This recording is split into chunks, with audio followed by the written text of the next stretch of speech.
Have you ever built a website, but you didn't know how to make it look good? You see all these fancy designs around the internet, but you just learned HTML and CSS. You don't have any design skills. So what can you do?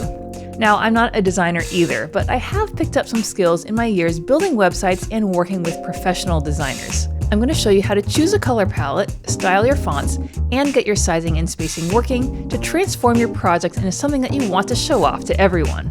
Sound good? Let's get into it. Alright, so here is our starting website, and you can see it is very simple. I've only added some basic default styles for things like layout and alignment. Everything else, the colors, fonts, and spacing, are all coming from the browser defaults. So first up top, we have this 2-column layout, which I've styled with grid. And when we decrease the viewport width, it stacks to 1 column on mobile. And below that is another section that is full width, and it's centered with text align. Now, obviously right now the website doesn't look like much, so the first thing that we're going to do is to pick a color palette. Now, picking the right colors is one of the hardest things to do in my opinion. So one thing that I try to do is to study existing websites to see what design decisions they make. For example, here is the Netlify homepage. So in this hero section up here, they have a dark blue background color, and then the main text is white, and they have this teal accent color. Then if you scroll down, they have what's kind of like a light theme, where the background color is white, the main text color is this dark gray color, and then they have a blue accent color for the button. So we're going to try to do a similar approach to this and just keep things simple. When it comes to colors, I think sometimes people are tempted to choose too many colors, and the more colors you have, the harder it's going to be to make sure that they all work well together. So we're going to pick a background color, a primary foreground color that we're going to use for the text, and then an accent color for our buttons here. So for the background and foreground colors, you mainly need to decide if you want a dark theme or a light theme. I'm going to go with a dark theme. Now, if we don't want just black and white, how do we choose our colors? So there are a few options that you can use. You can use an online color generator like coolors.co and use these as a starting point. But another method that I think is fun is to start with an image that has a color scheme that you like. So I'm going to use Van Gogh's Starry Night as a starting point to pick colors. The reason that I'm using this painting is that it's a work of art, and artists know colors. And I thought that Starry Night kind of goes well with the Nyan Cat flying through space theme. So I'm using Firefox, and it comes with this built-in color picker. If you select it, it tells you the hex code of whatever color you're hovering over. So let's start with the background color. Now, since we're doing a dark theme, let's choose a dark blue color, maybe one of these blues over here on the right side with the mountains. So I'm going to click to copy the color, and then let's go to VS Code. So in my style.css file, I've created some CSS custom properties to store the colors. And I'm going to paste this one in for the background color. So next, let's get our primary foreground color, something light, maybe almost a white color. So maybe around the star here, we can get one of these colors. So I've selected that to copy. And then in VS Code, I'm going to paste it as the primary custom property. And the last thing is that we need the accent color. So based on the painting, we could go with like a blue color or maybe a yellow color. And one tip that might help when you're selecting accent colors is just a tiny bit of color theory. On the color wheel, each color has a complement, which is basically its opposite. So the opposite of red is cyan, or this light blue-green color. The opposite of blue is yellow, and so on. So while the colors next to each other are the most similar to each other, kind of like how orange is similar to red and yellow, complementary colors are the least similar to each other, and so they're going to give you the most contrast or pop when used together. So with that in mind, going back to Starry Night, we made the background color a dark blue. So for our accent color, since yellow is the complement to blue, a yellow accent color might look better against the dark blue background. So let's try one of these light orange colors here.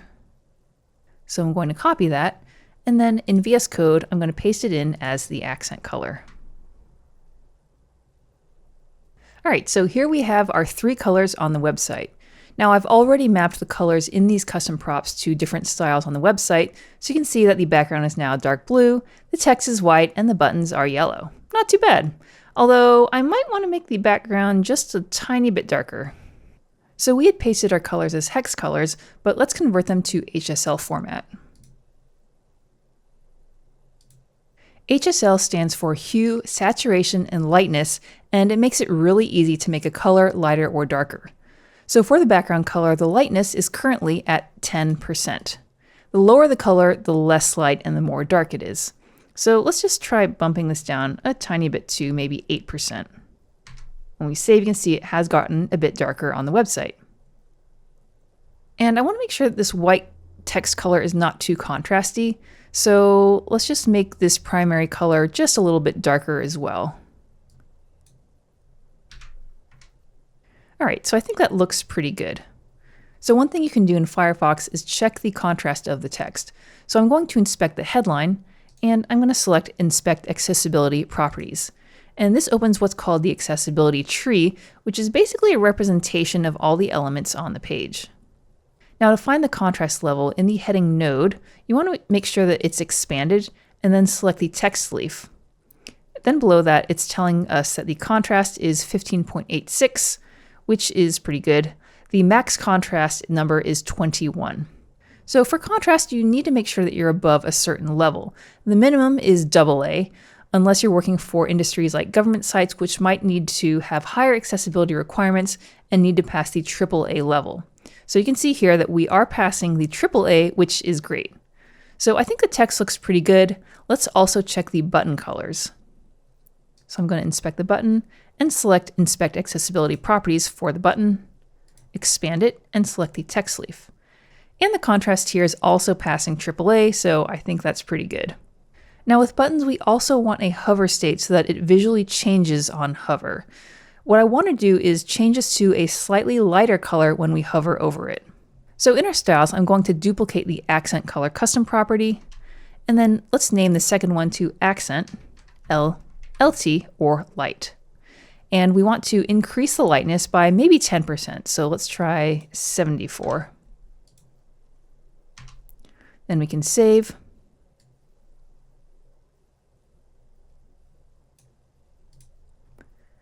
And then in our button styles, I'm going to copy the background color style rule, and I'm going to paste it in. And instead of loading accent, let's make it load accent LT. So now when we save, you can see that the color changes when we hover over it. And as a little extra effect, let's animate that color change by writing a style for transition and set it to animate the background color property. And let's set the duration of time to be 150 milliseconds. And we're going to set the transition timing function to ease in, out. And this is going to make the animation ease or be slightly slower at the beginning and end. So now when we hover, you can see that it changes and it's just a little bit more of a smooth animation. All right, so that's pretty good for the colors. And as you can see, just adding these custom colors has improved the look of the website and made it look a little bit more custom.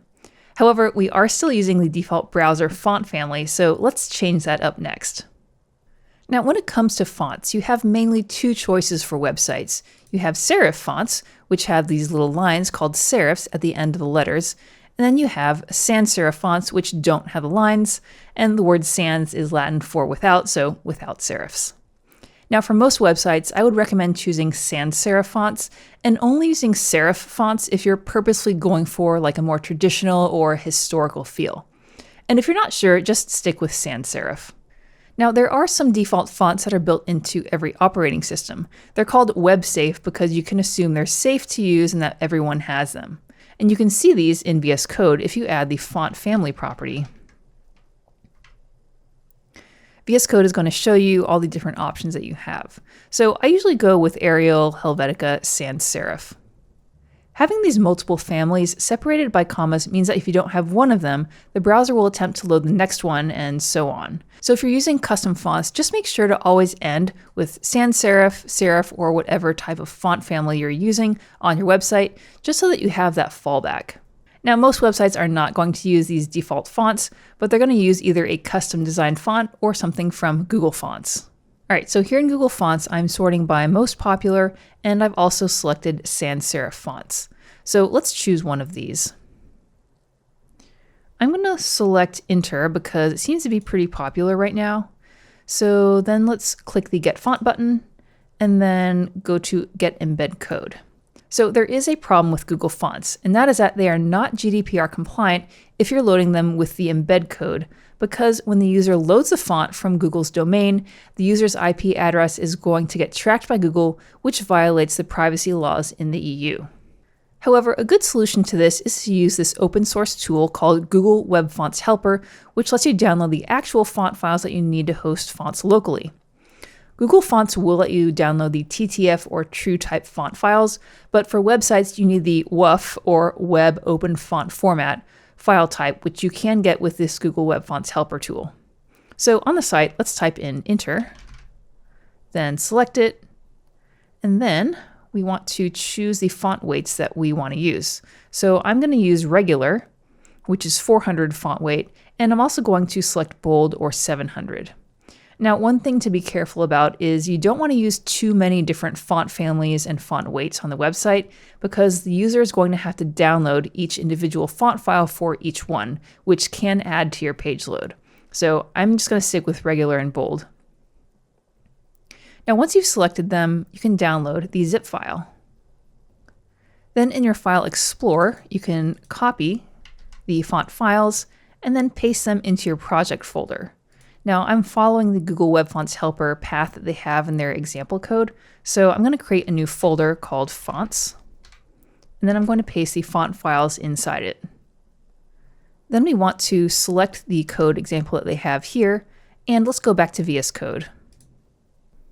So we want to copy that code and paste it at the very top of our style.css file.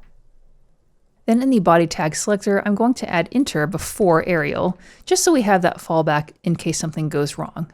And I think this works both with and without quotes, but I'm just using quotes because that's a format that Google Fonts has in their examples. So now when we save, the font changed slightly, and you can see that it is using enter if you inspect it, and you go to fonts. So it's telling us that it is using enter for our font family, which is great. One other thing to keep in mind is that form elements like buttons or inputs like text boxes are going to load a default font family based on your browser, unless you explicitly define a font family on those form elements in your styles. You can see here that we're loading a font family called MS Shell DLG. This is, I'm assuming, Firefox's default. So I want to make sure that we're loading enter for buttons as well. So one way that you can fix this is to, in your button selector or whatever form element selector you have, set font family to inherit. This will basically force those elements to inherit the body's font family. So now you can see if we inspect the button, it is using the enter font family. All right, so we have our custom fonts working. Now when it comes to styling text, you can control a lot of things. The font size, the line height, which is the amount of space each line takes up, and letter spacing, which is the space between characters. The browser is going to have some default values for all of these, so you're probably just going to be changing font size and line height. Now for font sizing, you do want to follow a hierarchy on your site, where more important text like headlines should be bigger than the regular text like in paragraph tags. And on our site, we have 3 different font sizes. We have the H1 tag, which is going to be biggest. Then we also have an H2 tag, which should be smaller than the H1.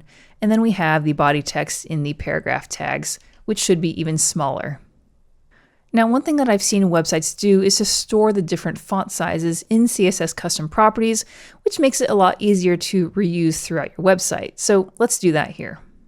So in my root element, I'm going to create a new custom prop called FS-SM, or font size small. Then let's duplicate this twice for the other sizes. Then let's rename the first one to FS large and the second one to FS medium.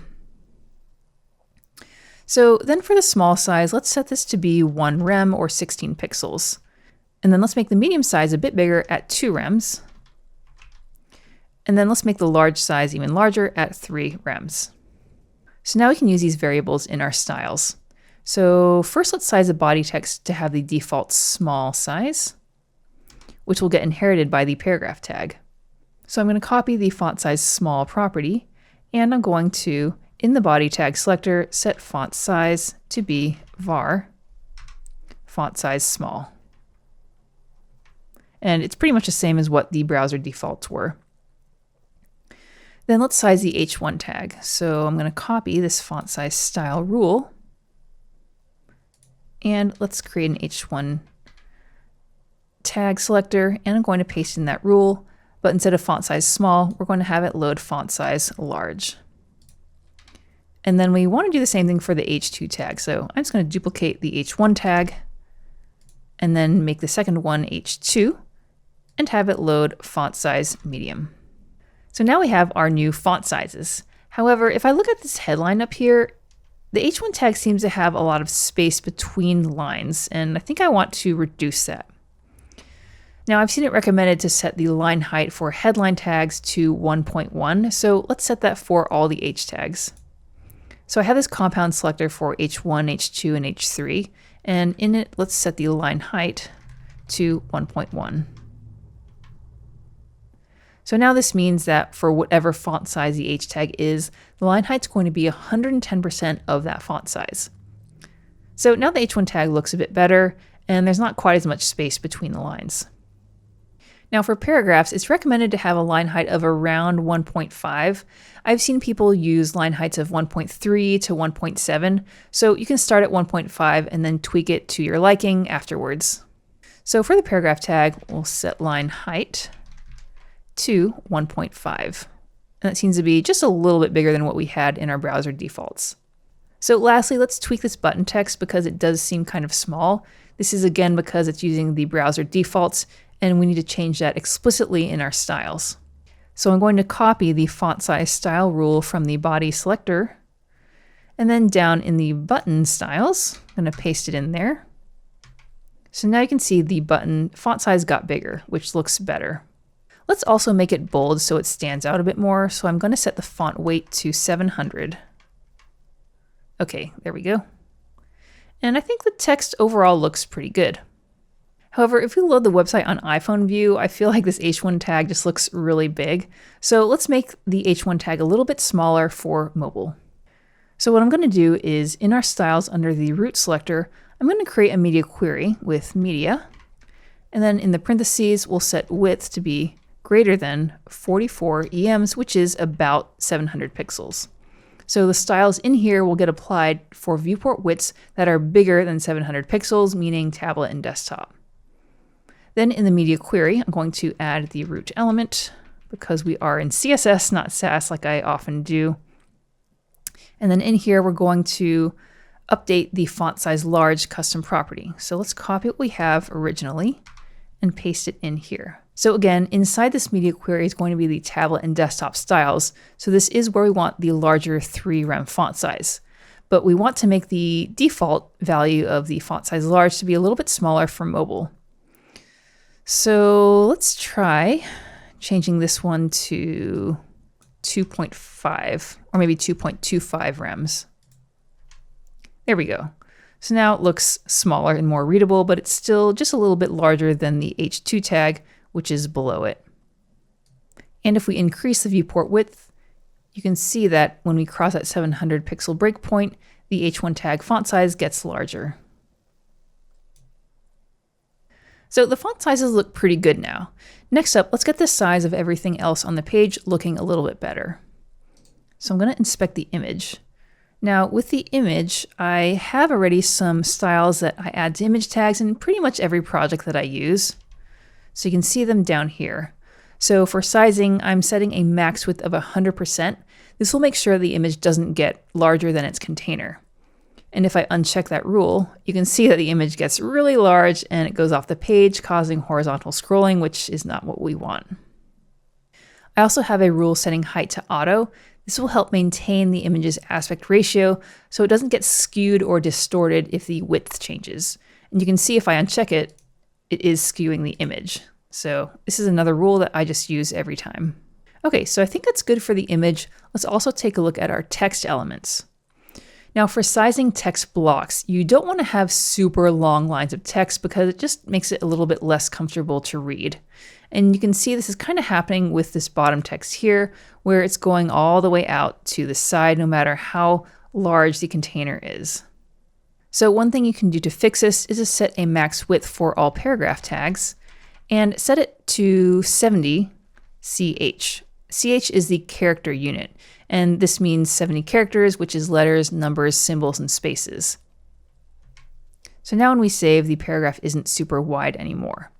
So I've seen it recommended to limit the width of text to maybe 50 to 80 or 90, but I just like starting with 70 CH since that seems to be a pretty good middle ground.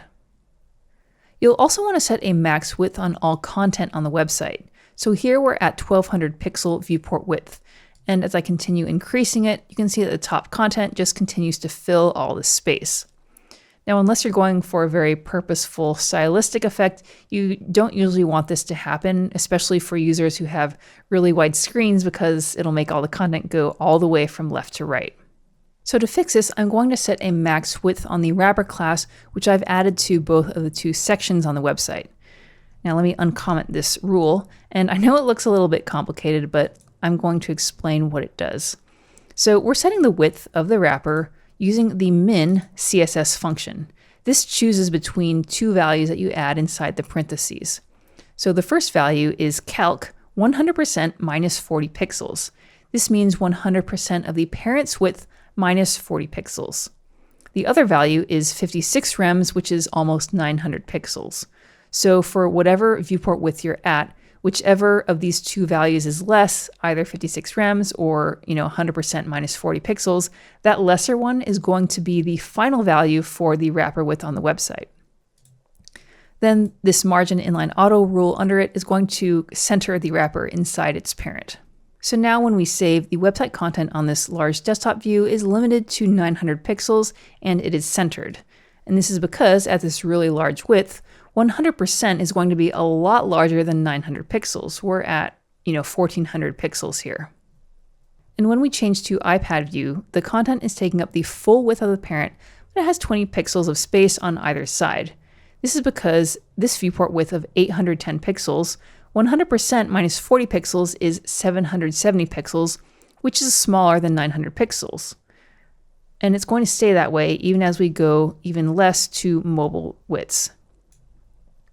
And that 20 pixels on either side just adds some nice spacing so that the text and the images are not, pushed all the way to the edge. Now, one thing to note, I am using pixels for that space on either side so that they won't scale up if the browser-based font size changes. I have a whole video on when to use and not use pixels and when to use rems or EMs if you want to check it out. And this brings us to spacing. So generally on websites, you don't want things to be super close to each other with no space at all between them. You want a little breathing room.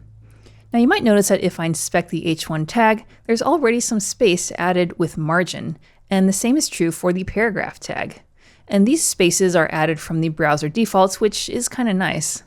But how far should the elements really be from one another?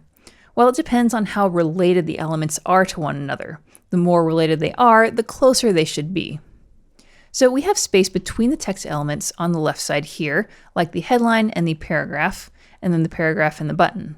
And then we also want to add some space between the entire two-column section, between the text on the left and the image on the right.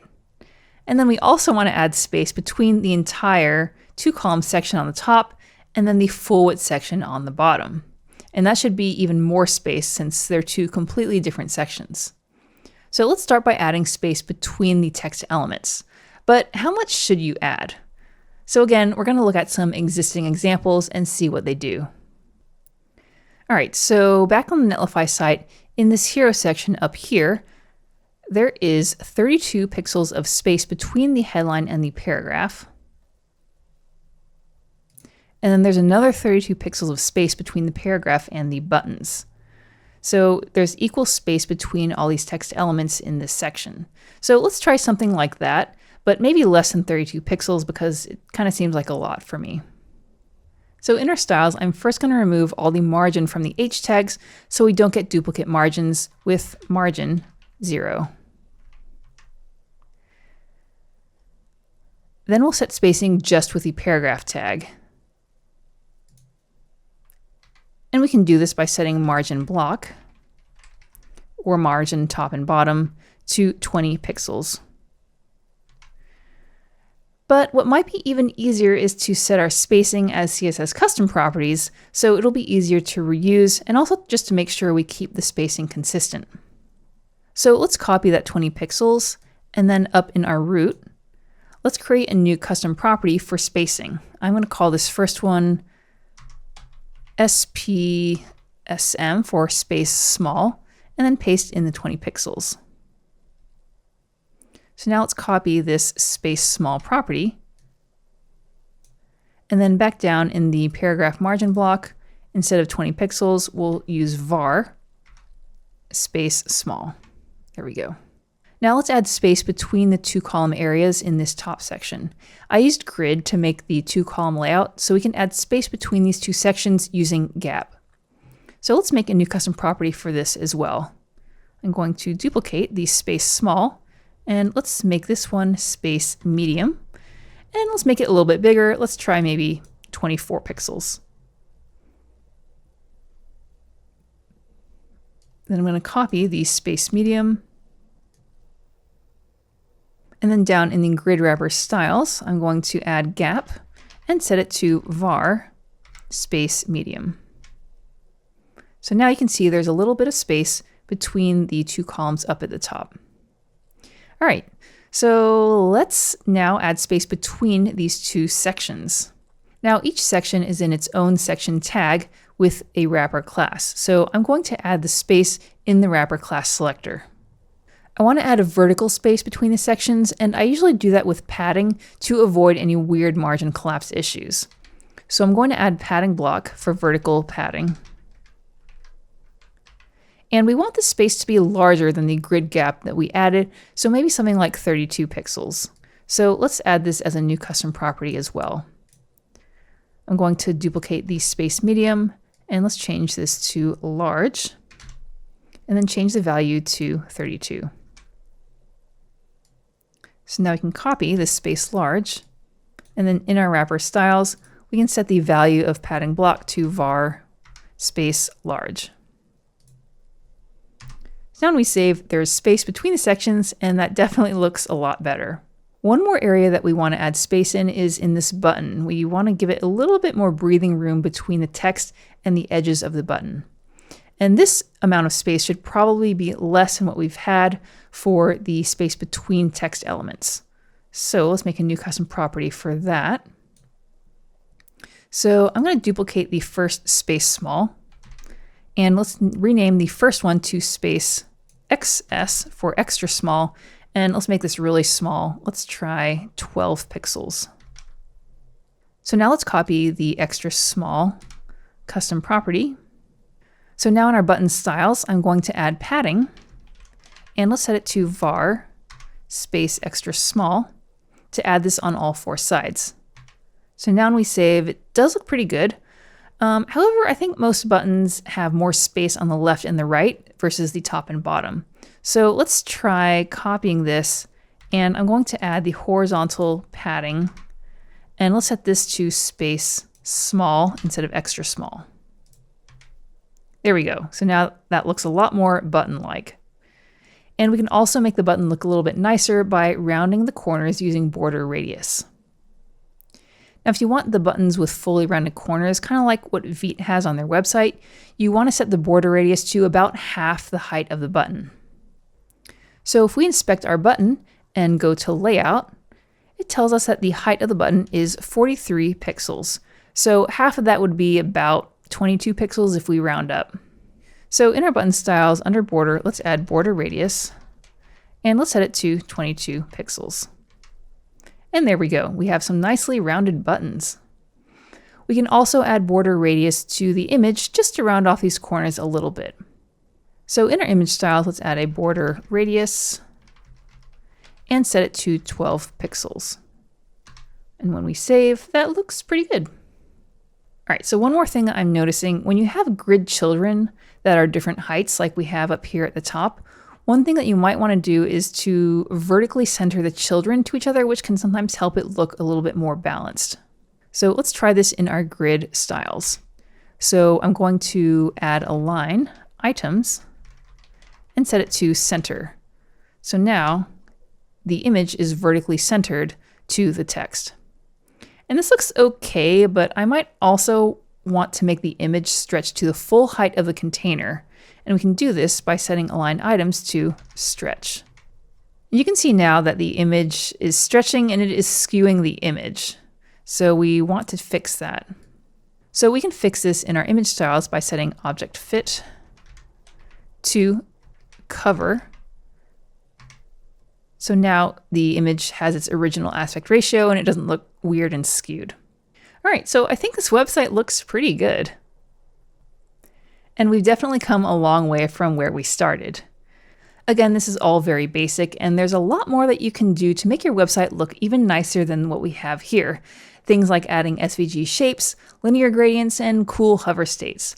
And if you'd like to learn some of those skills, I do teach it in my course, Responsive Design for Beginners, which I'm running a sale on through the end of the summer.